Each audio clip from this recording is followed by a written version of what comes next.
विषय माझा असा आहे, गेले 9 ते 10 महिने झाले मागासवर्गीय वस्तीचा फंड आणलेला. आता फंड आणल्यानंतर तो मी बरेच वेळ तक्रार दाखल केली. तेव्हा मी 2दा तो निधी परत घालवला. परंतु राजकीय दबावपोटी परत तो निधी नाव थोडं चेंजिंग करून आणला. नाव चेंज करून परत तो निधी आणला. ठीक आहे, निधी आणला. माझा काय ते विकास कामाला विरोध नाहीये. माझी भूमिका विकास व्हावा, गावचा विकास व्हावा, सगळं माझी नेमका तुमचा निधी कुठल्या कामासाठी आला होता आणि कुठल्या प्रशासनाकडून तो निधी कुठे वळवलाय? हा समाज कल्याणचा निधी आहे.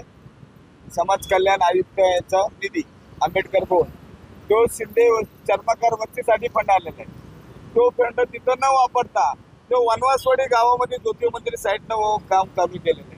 पण त्यासाठी मी त्या उपोषणात बसलेलो आहे. तुम्ही अधिकाऱ्यांना भेटला, काय वाटलं?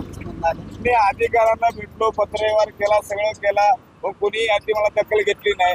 पण गट विकास अधिकाऱ्यांनी जाणून बुजून चुकीच्या पद्धतीने अहवाल सादर करून ते काम चालू करण्याची परवानगी दिलेली.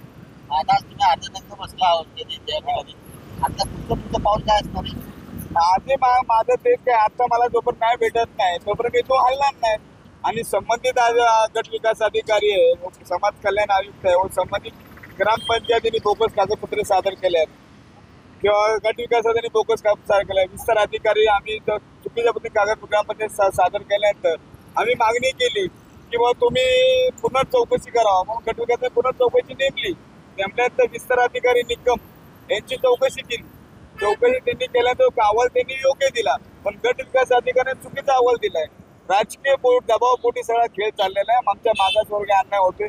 जोपर्यंत मला न्याय भेटत नाही, संबंधित अॅट्रॉसिटी गुन्हे दाखल होत नाही, तोपर्यंत मी तो हल्ला